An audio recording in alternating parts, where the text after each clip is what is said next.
Good afternoon, everybody. We are about to start our Sparking Conversations in Educational Leadership. We should have a really robust conversation occurring today.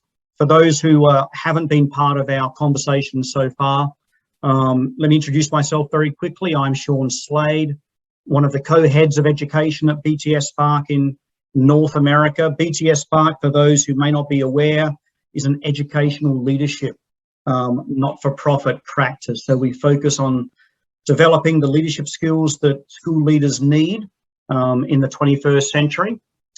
We have done a series of these webinars so far, and many of you I know have come back and seen one or two or three of these. And just so you're aware, we actually have all of these webinars recorded and they're up on our YouTube page. We have a bit.ly link there, bit.ly/BTS Spark YouTube. And if you want to find out any other information about what we're doing and what chats we're having and what services we're providing, then follow us on Twitter or link into us on our LinkedIn page as well, if you pardon the pun. A couple of logistics, just so people are aware. So we run this as a screen share, so you can actually see some of the PowerPoint presentations, not behind everybody, but adjacent to everybody. But you're also able to adjust your view so that you can see all of us or one of us or only the PowerPoint if you wish to. So you are in complete control of what it looks like from your perspective. We also obviously have the chat function, and I believe we have our other co-head of education in North America, Alyssa Gallagher, who's overseeing that. And we also have the question and answers. So as you have Q&As, there will be a time at the very end, and I'll be checking that towards the end of the presentation so we can get some of your questions in also. This is being recorded and it will go up also onto our YouTube page, probably in the next day or two. Although given that this is a Thursday, that's probably the next couple of business days. All right, let's jump into it. Let me set the scene before we engage our knowledgeable panel in this discussion. So the topic that we've got for this webinar is new beginnings, looking at our new normal, new paradigm, new drivers. And we selected this for a number of reasons. Obviously, up in the Northern Hemisphere, it's a new school year. We've gone through one school year of turmoil, pandemics, crises, racial unrest. And many of us were hoping that this new year would be a new beginning, or at least something a little bit more normal. And what's become apparent is this school year is actually starting off very similar to last school year, especially in the US. But we have a choice to make on what we're going to focus on moving forward in this school year. And I think us as school leaders and principals and experienced teachers really have a deciding voice, or an influential voice, I should say, on how our schools and how our students are going to appreciate what's happened over the last year. You know, we can take, as many people currently are, looking at a deficit approach. What's been lost? We've heard the phrase learning loss being tossed around quite frequently over the last couple of months. We can also, however, take the opposite approach, which is a strength-based approach, and appreciate and actually shine a flashlight onto some of those skills that have been learned and have been developed over this past year. You know, we talk in 21st century learning, or the 6 C's of education, of things around communication and collaboration and creativity and citizenship. And if you look at some of the things that our students and our teachers have developed over this past year, many of them fall into where we want education as a system to be heading. Things around agency, self-efficacy, decision-making, problem-solving, collaboration, networking. And Also, and I found this with my own kids, the students themselves understanding better how they actually learn. And so having them understand their own strengths and their own weaknesses. Now, obviously, we're not the only ones who have been talking about this. The discussion around learning loss or utilizing this pandemic has been in discussion. Michael Fullan, who we'll hear from in a couple of minutes, put out a really great paper a month or two ago, along with the Centers for Strategic Education and his own new pedagogies for deep learning, titled The Right Drivers for Whole System Success. And in that, he was echoing many of the things that I've alluded to, but probably putting them in a nicer frame of words as well, using a bit more enjoyable text, I would say, in there, Michael. So fundamental changes, it loosens and discombobulates the system in a way that creates openings to transforming the status quo. COVID-19 has really upended our system, but what are we going to do because of that? What are our actions going to be?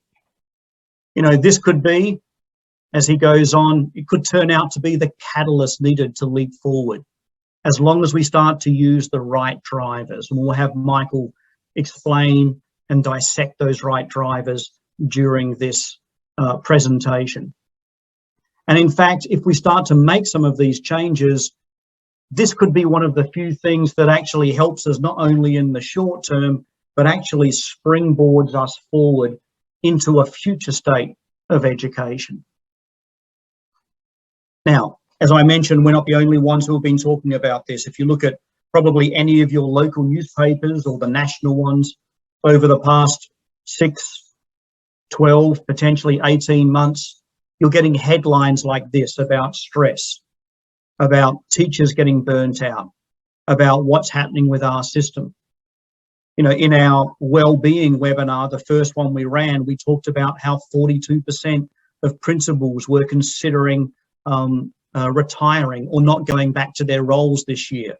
And that was up from a standard 18%. So there is this stress which is underpinning everything. But at the same time, we're also seeing more headlines like these, that this is providing a chance for us to redefine schools, to reshape education, to talk about a new normal.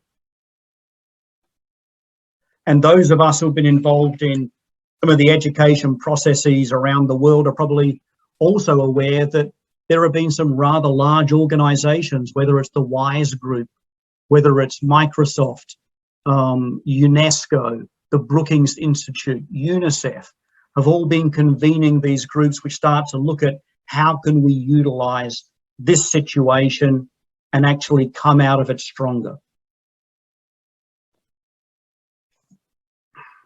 So I suppose the call for action that leads us into this discussion is, let's see if we can use this watershed moment to move our system away from one which is solely focused on content delivery and really towards one which is a more human approach that deals with each student individually and really tries to highlight their uniqueness. And I highlighted this, and this came out of an article we put out a few weeks ago in EdSurge. But I want to change it. What I wrote down originally was, let's start our new year by adjusting to a new normal.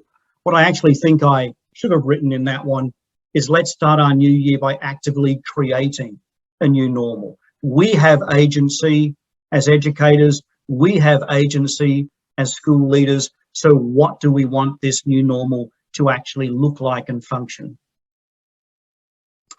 Now, to help us answer these complex but engaging questions, we have a great lineup of panelists today. Michael Fullan probably needs no introduction to the majority of people on this webinar. He's a globally known author and speaker, systems change expert, is a leader over at the Global Leadership, he's the Global Leadership Director over at the New Pedagogies for Deep Learning, which has been an influential group for a number of years, discussing on ways education can move forward into the future.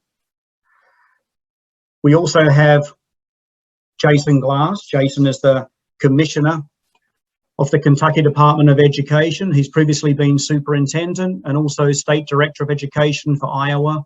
And in 2016 was nominated by the former President Barack Obama to the National Board for Education Sciences. And last but definitely not least, we have the honor of having Tiffany Anderson, who's the first African-American female superintendent over at Topeka Public Schools. And she's been in public education the majority of that time as a superintendent. And I will say a superintendent who's been an active force for the whole child movement, for aligning health with education, and a real strong focus on equity as well.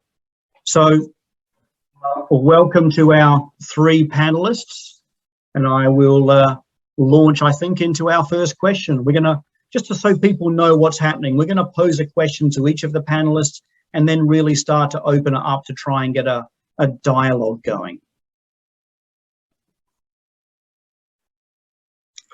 So Michael, we're going to turn to you first. We're sort of going down the line from a sort of a global approach to a state regional approach, and then get more of a perspective of on the ground and the district level. But you talked about, and this comes from your report that you put out that I was quoting previously, talking about the pandemic has upended virtually every aspect, but it loosens and discombobulates the system. And so that actually allows us to make some of these changes.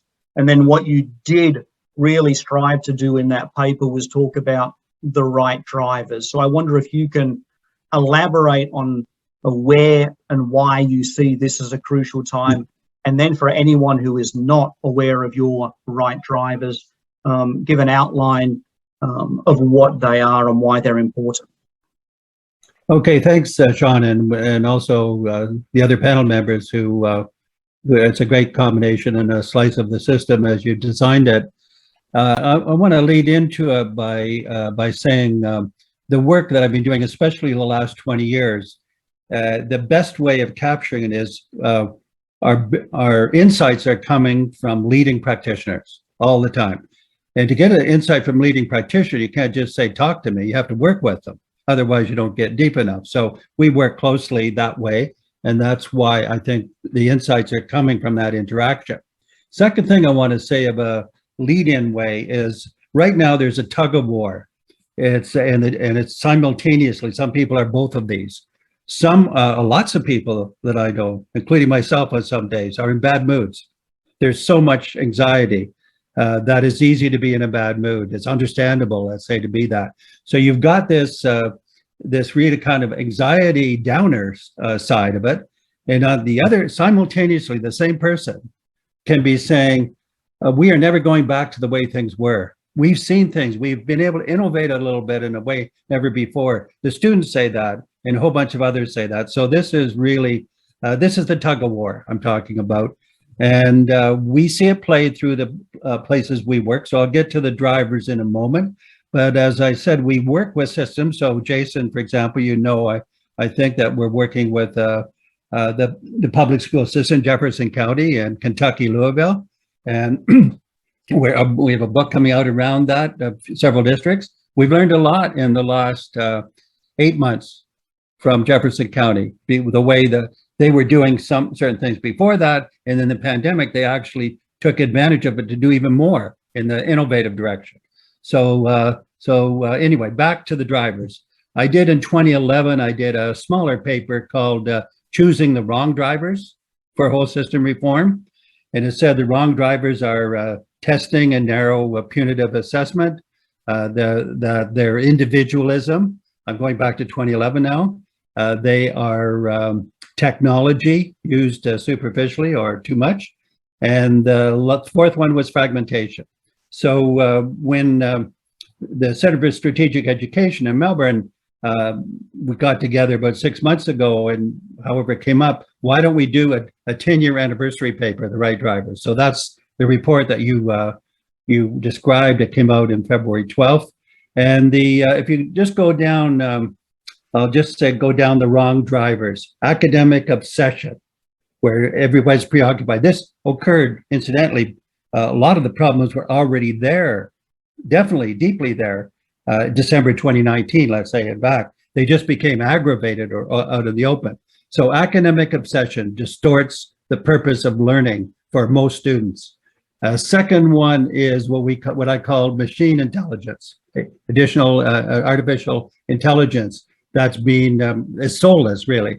I don't mean all artificial intelligence is not useful. We'll come back to that.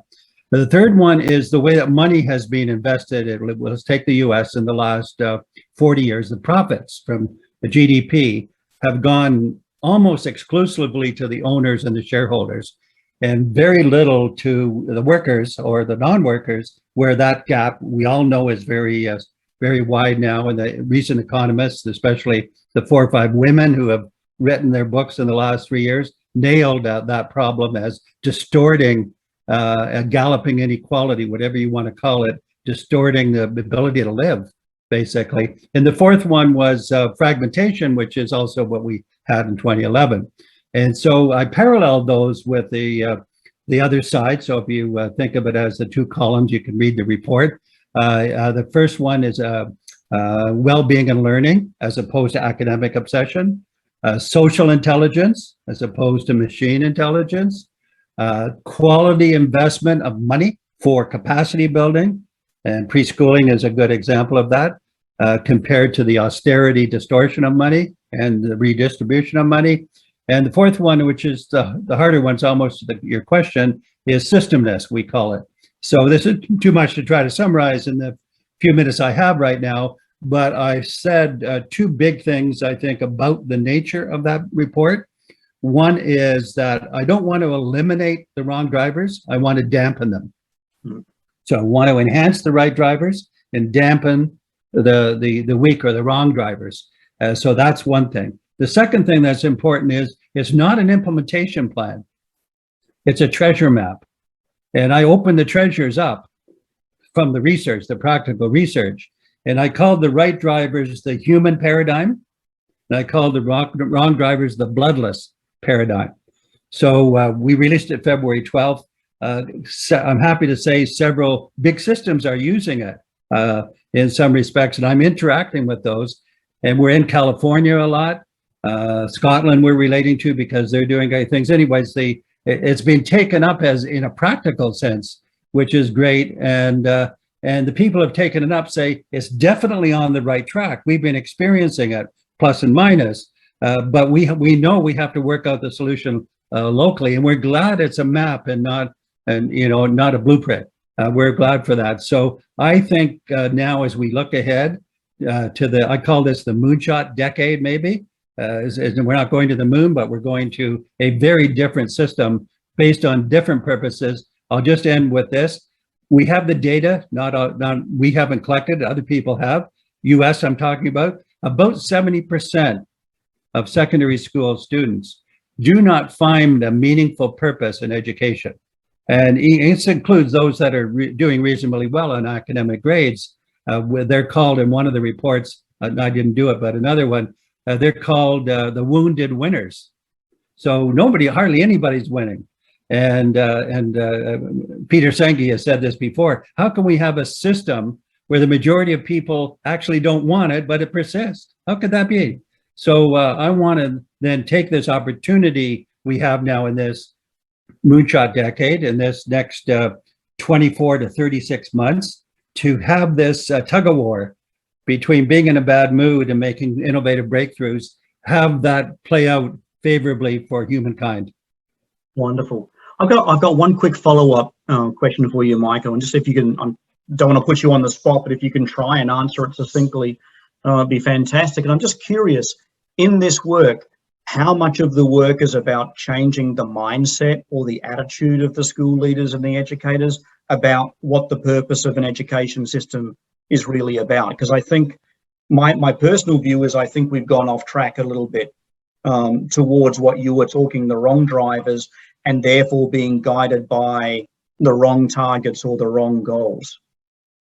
Yeah, it's well, a lot of it is driven by the mindset, but this is the paradox. when we actually interact with people, because we're interacting with students and others, is they actually don't like the mindset they have. They have the mindset, but once you can unveil it, like probe into it, they just basically say, yeah, it's wrong. I don't know why I've been doing this. And so we have insights, engage the world, change the world, get good at learning, get good at life.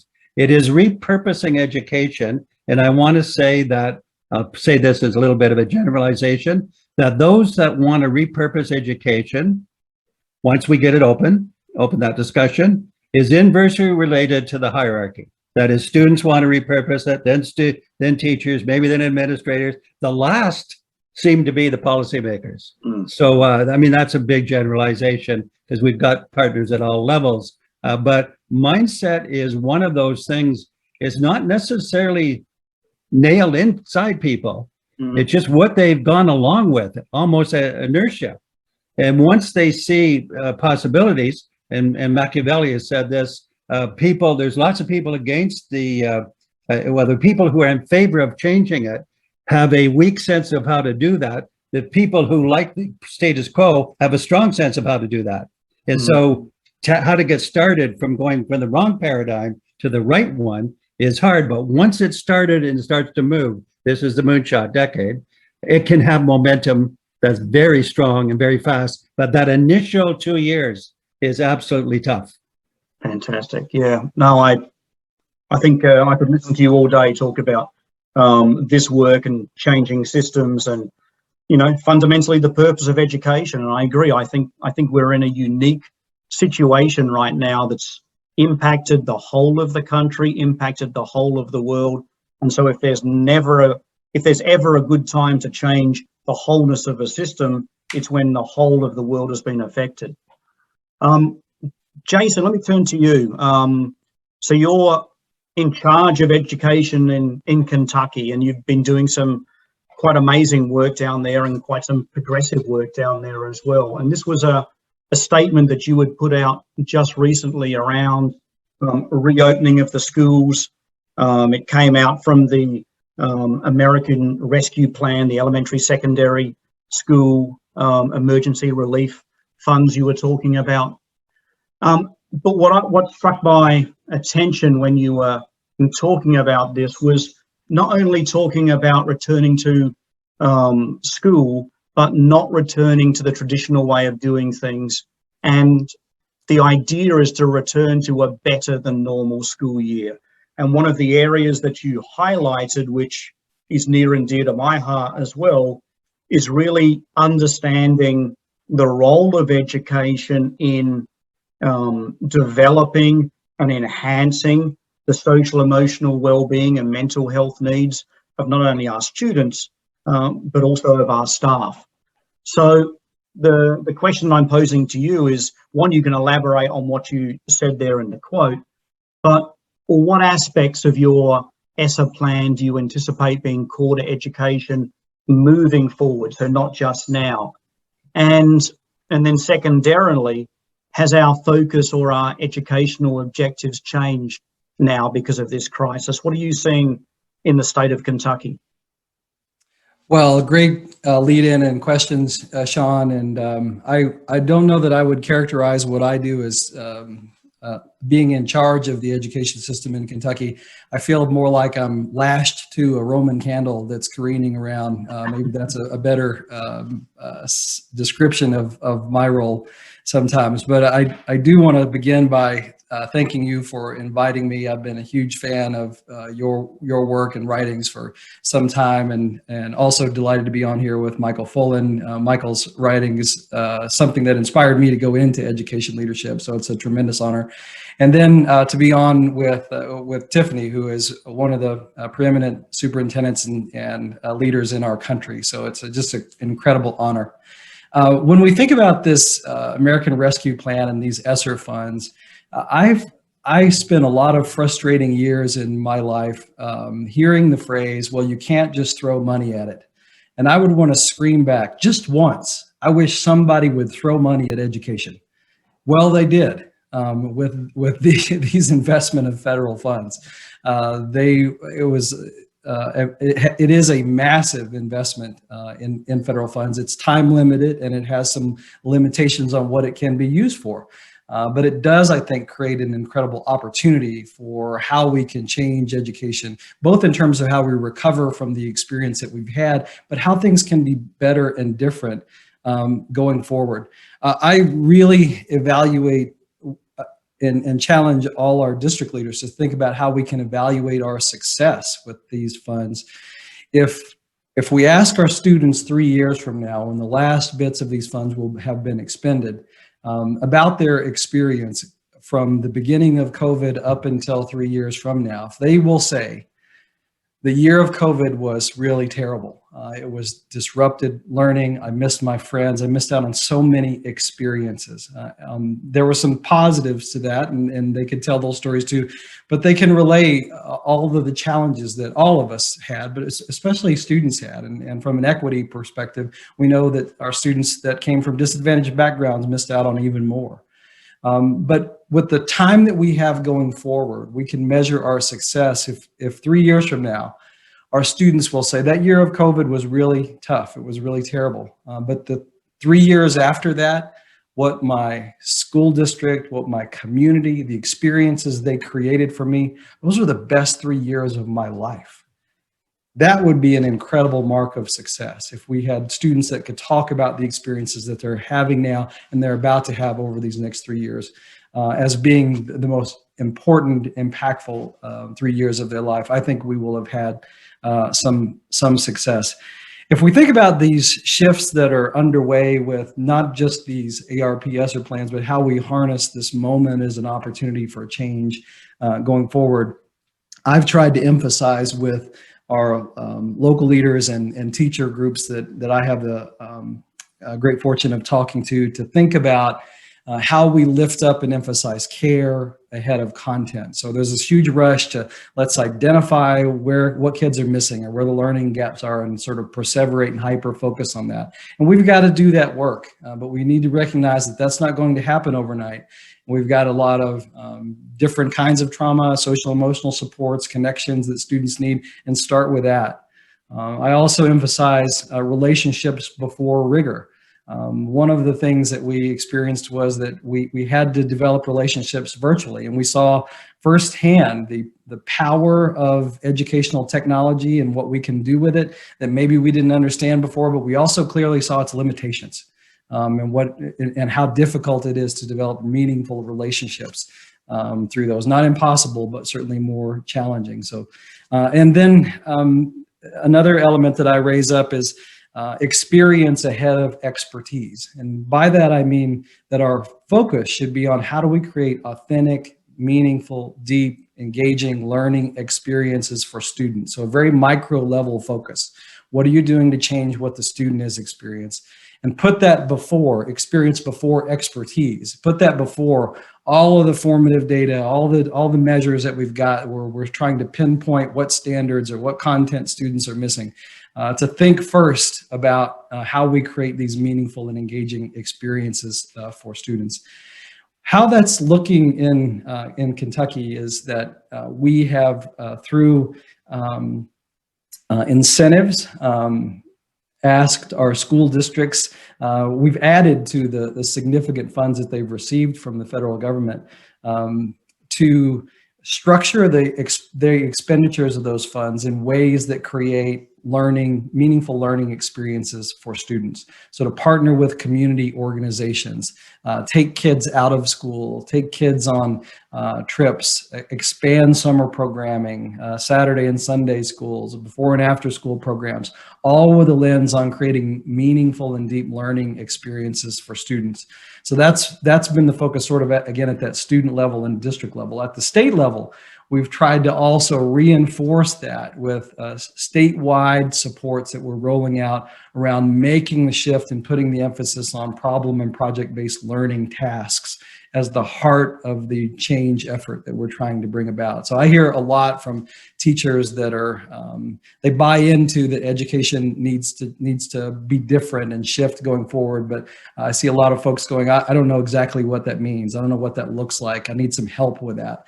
And so I think if we can lift up and say it's the perhaps the highest leverage point that we've got is the student task. When we ask students to engage and do work, tasks can be repetitive, routine, not very engaging, or tasks can be deep, meaningful, require a complex set of skills. And so the instructional shift that we want to support from the state level to the district level to the school level, all the way down to the student experience level, is that shift in student experience.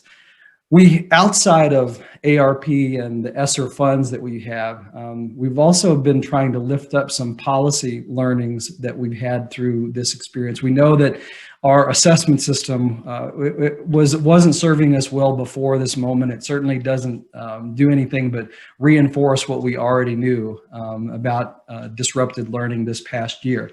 And so we've supported our districts and a cohort of our districts, and Michael mentioned Jefferson County, which is our largest school district in Louisville, to design and create a new and better assessment and accountability system. And I've emphasized taking off the guardrails about what that could look like. And so I think it's important from the state level, as Michael said, from the state level, sometimes we can become experts at sort of killing ideas and quashing things.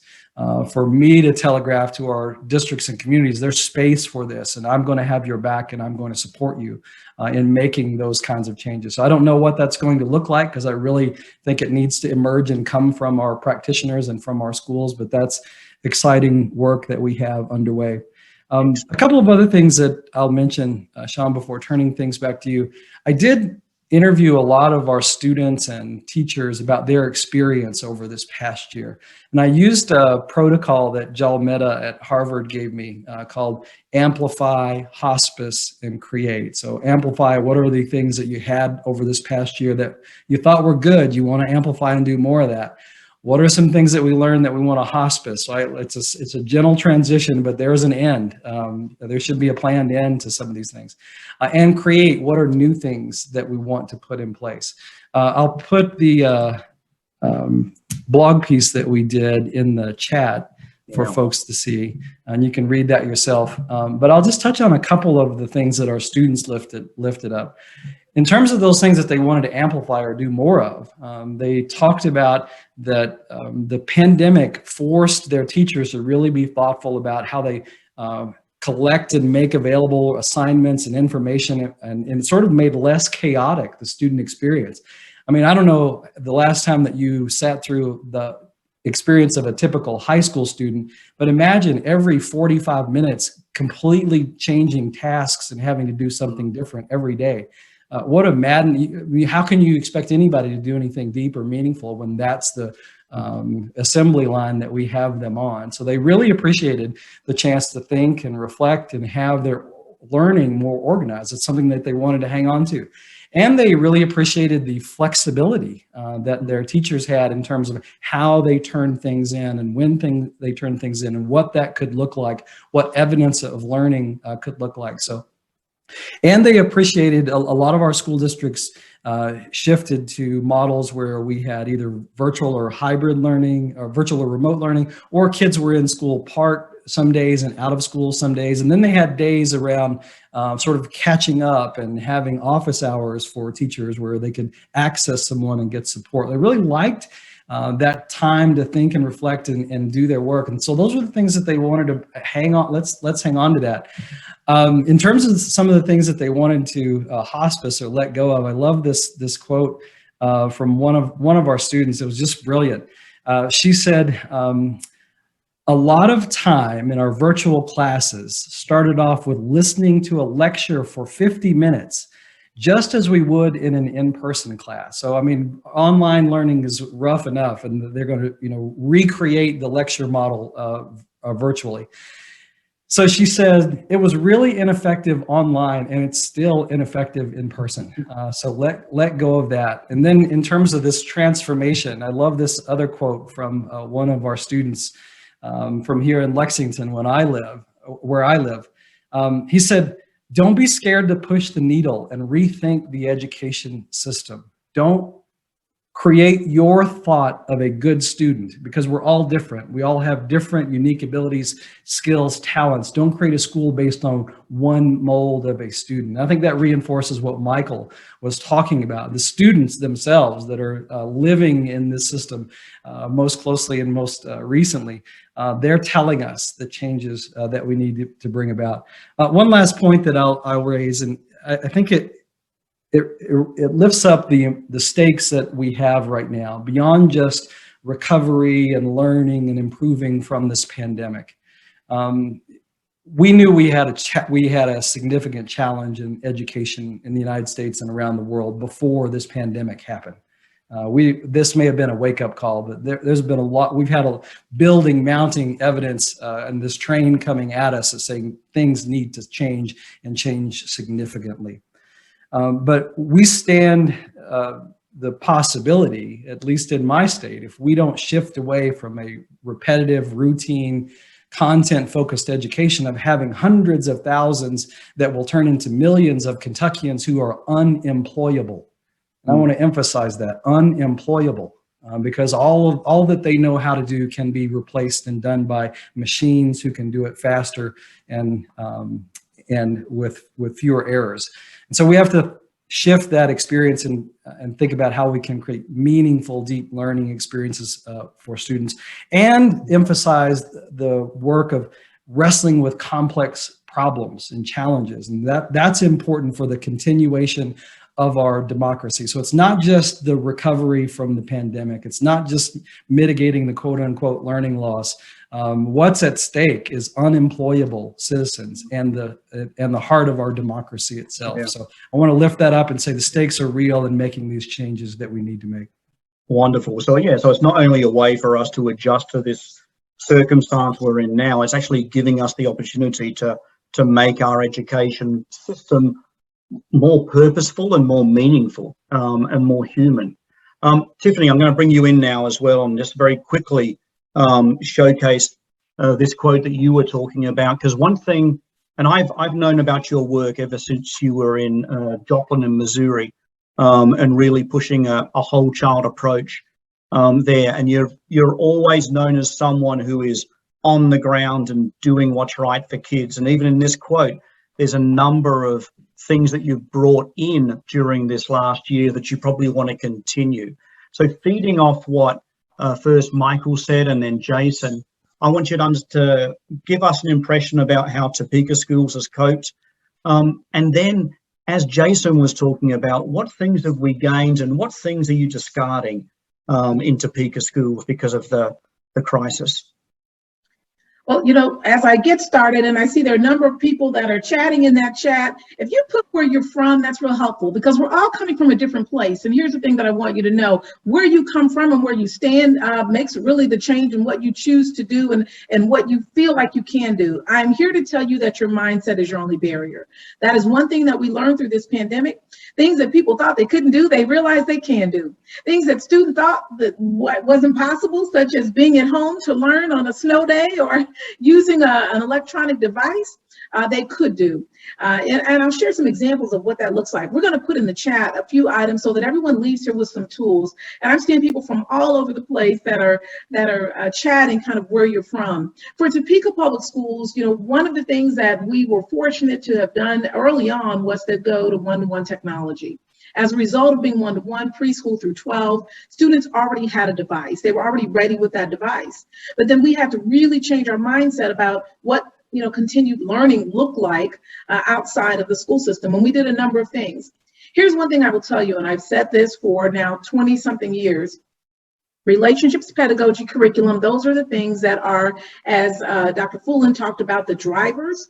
I have found that those will drive anything. They will drive a classroom. If you find a school that's a failing school and you see one teacher that's a great teacher, that teacher has relationships, that teacher may have written her own or his own curriculum, and that teacher can teach well that pedagogy. So that's what I'm going to talk about in terms of what we did differently. As a superintendent, same thing works.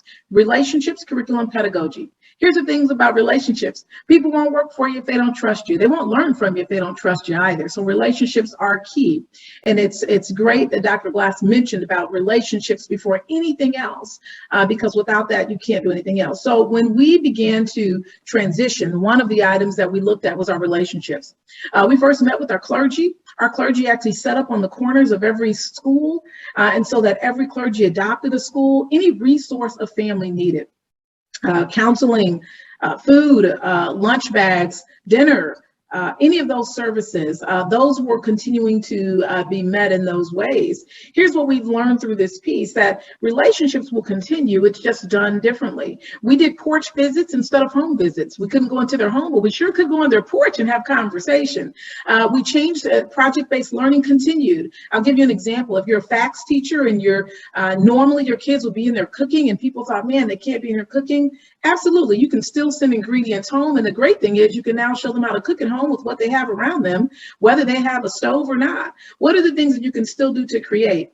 Hey, look, last week I was at one of our schools and they were having, it's called TCALC, it's an innovation center, and they had an innovation challenge. Just imagine that. They gave students a question, they gave them 3 or 4 items and said build. And the items might have been some tape and a piece of paper. And they may have said build, and here are the dimensions, and here's what you need to build. Students had to think beyond the walls in which they are. That's what the pandemic shows, that now when we don't have brick and mortar surrounding us, what's possible? Here's some of the things that we're going to keep in answer to your question, and then I'll turn it back over to you just in the interest of time. And I encourage the audience to just ask those questions and we'll get some of those answers out. We're going to put in the chat a magazine that we put together. Most recently, the second gentleman and the Secretary of Education visited Topeka Public Schools in the last couple of weeks, and they came to look at our vaccination clinics. As we talked about how do we get people vaccinated. This is one of the things that we have done and we will keep in different ways.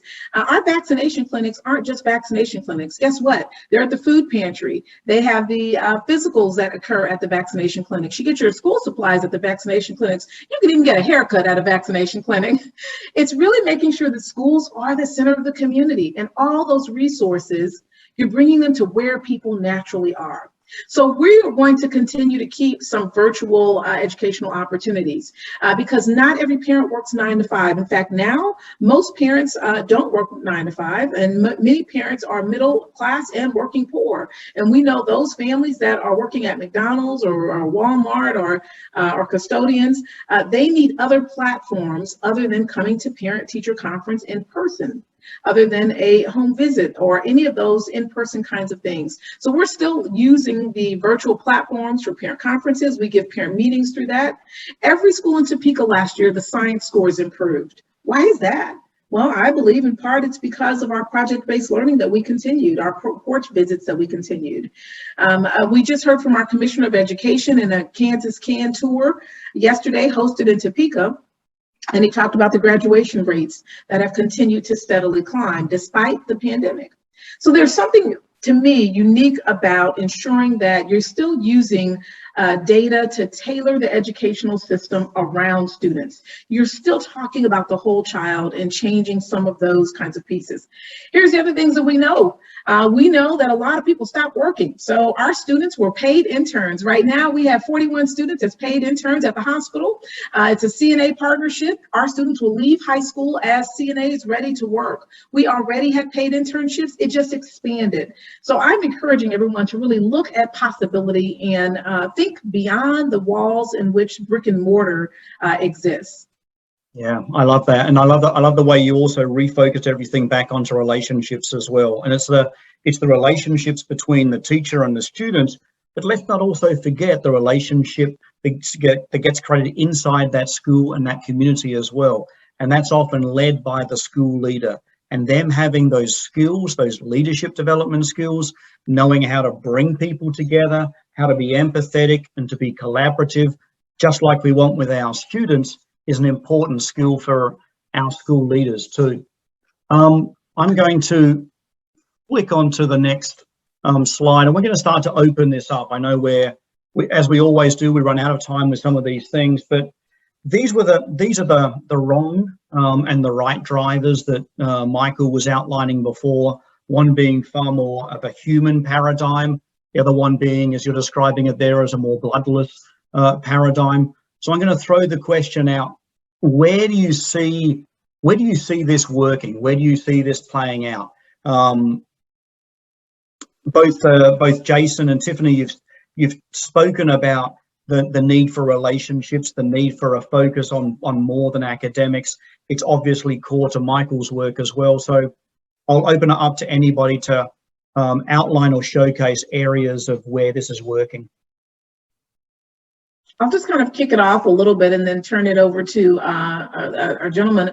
So on a school level, here are some examples of just things that are really working well and drivers, particularly when it talks about social emotional health. Okay, so we do eye exams and ear exams. Why not do mental health exams? We put 3 mental health questions on our school registration form. Parents registered. They answered those 3 questions. If you said yes to those 3, immediately mental health services are surrounding those students as those students came back. But here's what parents now know. Students have to know how to self-regulate outside of school. You know, kids come in there at school 6-8 hours a day. Imagine if your child's at home 8 hours a day. You now get to see classroom behavior at home. And so we're teaching self-regulation skills. We have sensory rooms set up. We have 14 animal therapy dogs. But if you don't have any of that, embedding self-regulation skills within your classroom, in spaces within the building so that students can literally excuse themselves, go to spaces, learn different kinds of techniques, practice those in return. Those things are working very well for us in a variety of places. So that's a piece that's working, but now parents are doing it at home. So self-regulation and social emotional skills. And then we have some assessments for social emotional health that parents and staff are doing. And that's allowing us to continue to monitor that and intervene very quickly. I'll turn it over to Dr. Glass and Dr. Fullan. I'll jump in. We can give Michael the last word on this point, since it's his framework. If we look back over the past few decades and where education reform, at least in the United States, has been focused, it's been a hyper intense focus on standards and what's in the standards and who's deciding the standards and all sorts of arguments about that. We've hyper-focused on assessments, accountability, and how we're going to test and punish our way into greatness. And then there's been a huge effort around school choice and how we can create free market systems and have schools compete against each other, and the weak will perish and the strong will survive, and the pressure of the free market will cause performance to rise. At the same time, doing things to dismantle the public education system and the services that it offers communities. So that's been our reform agenda. And I'm a little bit embarrassed to say that I hear Dr. Phil in my head when I think about that agenda. And when Dr. Phil says, "How's that working for you?" We know what Dr. Phil means by that. Not very well is how it's working for us. So going forward, I think there's a real call for these human-centered systems, and that if we look back and that agenda of standards, assessment, accountability, evaluation, school choice, privatization has prevailed in the United States. It's implemented aggressively, both from the federal, state, and local level. And here, after decades of that, has it generated the outcomes and the kinds of educational experiences that we want for our kids? I don't think so. So I'm excited about this next chapter as we hopefully turn the page and think about a more human-centered education system. But I'm also concerned because I hear those same, echoes of those same wrong drivers Michael's been warning us about for years being brought back by our policymakers who want to, let's do more of the same things that we've done, or maybe steal the idea of one of these that's implemented in another state and put it here. It's just like a recycling of these same ideas. Yeah. Where are you seeing some successes, Michael? Well, I want to say this is partly how I want to encourage people to approach it. You don't need permission to do most of the things we're talking about. And that I say, one of the things I say is, you may be stuck with the policies, but you're not stuck with the mindset. Mm. So this is the time to take advantage of the disorganization to focus on the good things. And that's what others have talked about. The second thing is when we talk about relationships, it's not just relationships, it's the content of what you're doing. The purpose has changed. The pedagogy is different. The assessments are being transformed to be different. So that's how the relationship play itself out in those, in that content way. That's the second thing. And then the final thing I'd say is there is no system in the world that is doing this well.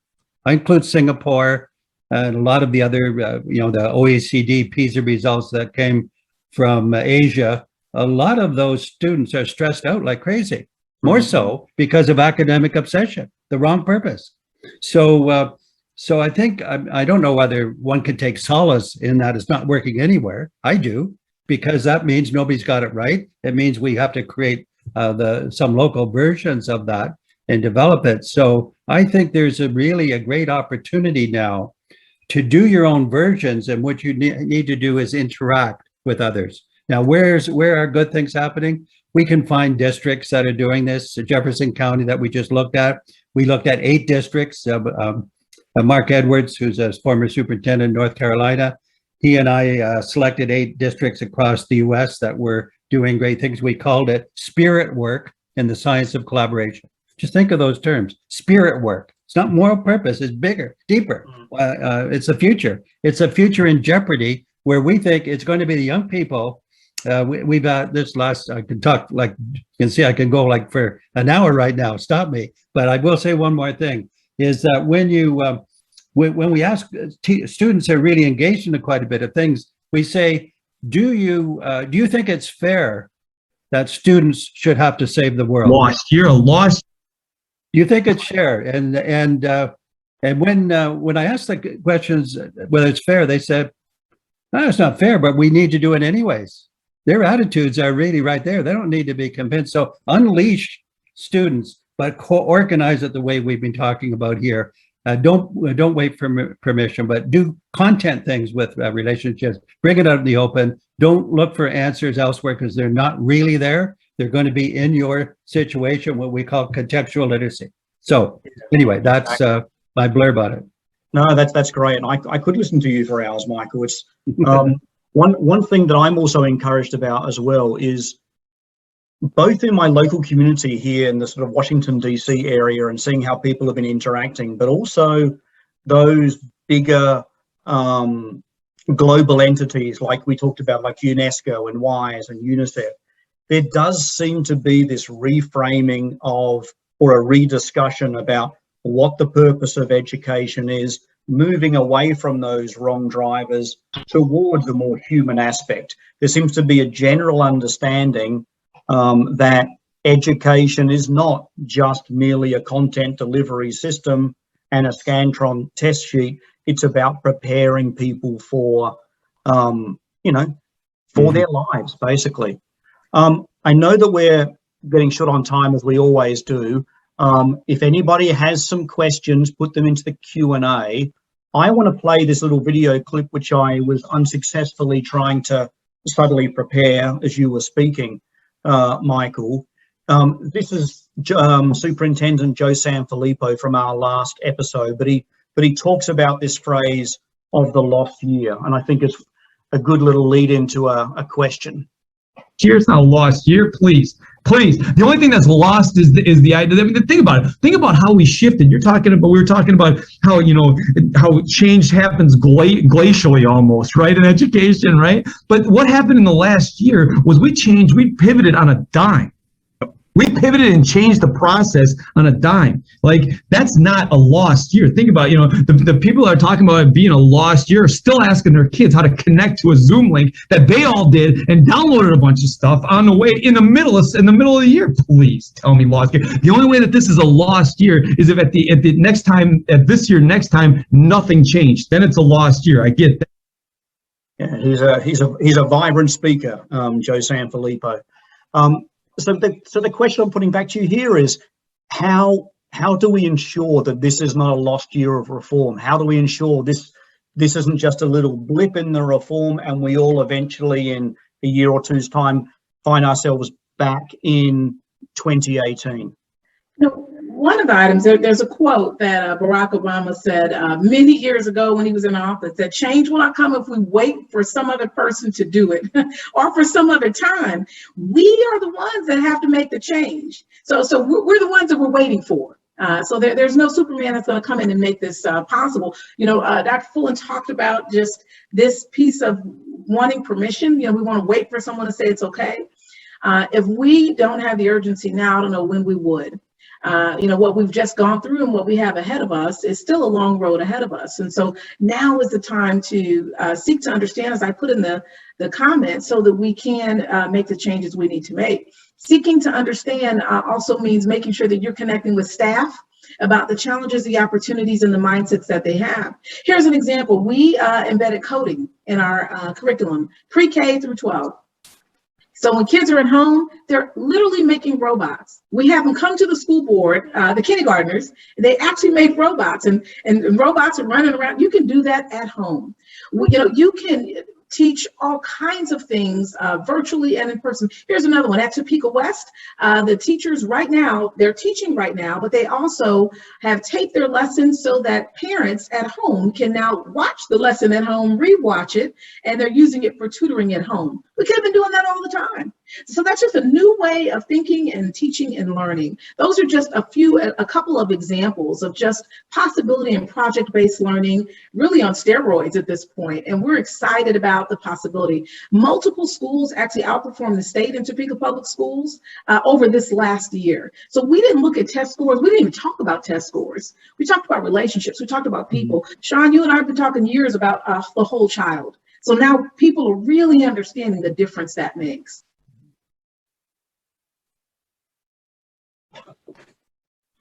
I'd just add or contribute that I think Go ahead. one of the ways that we not make this a lost year is that we don't perseverate on the challenges that are right in front of us. We all thought we would be past COVID now. We have all these disruptions.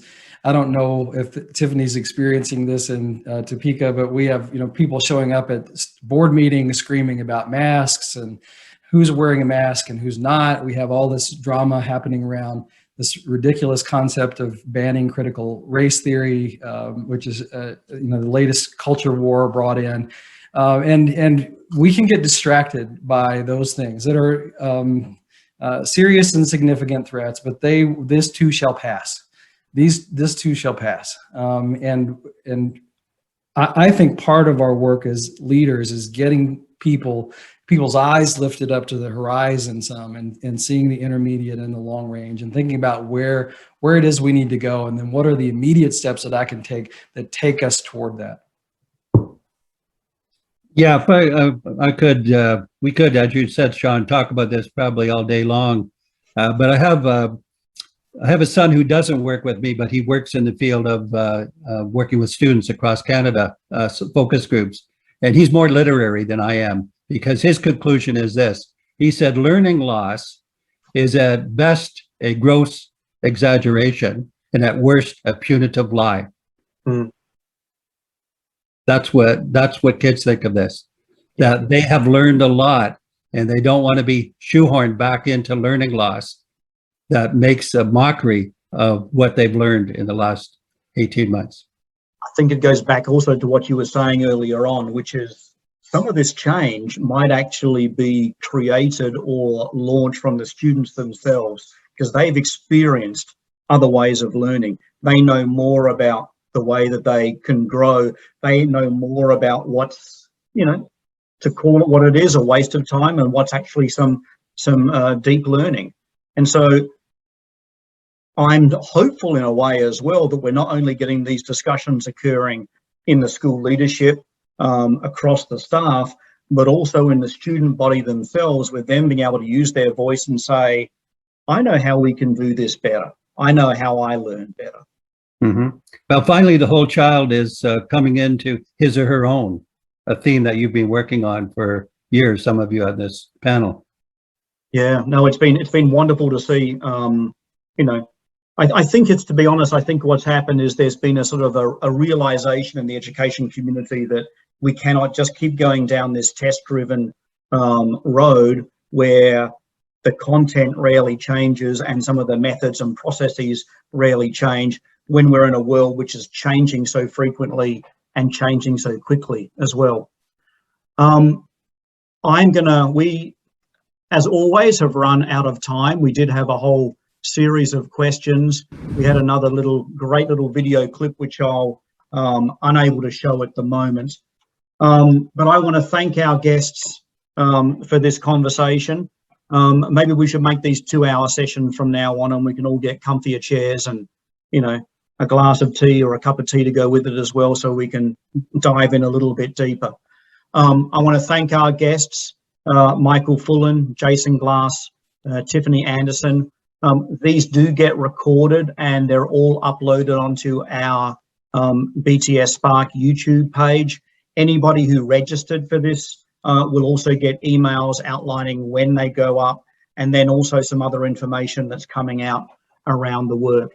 Just a quick shout out to ourselves as well, that the next webinar, which will be in October, will be somewhat similar as well, but creating a culture of caring. So as Tiffany, you were talking about the schools being the center of that community.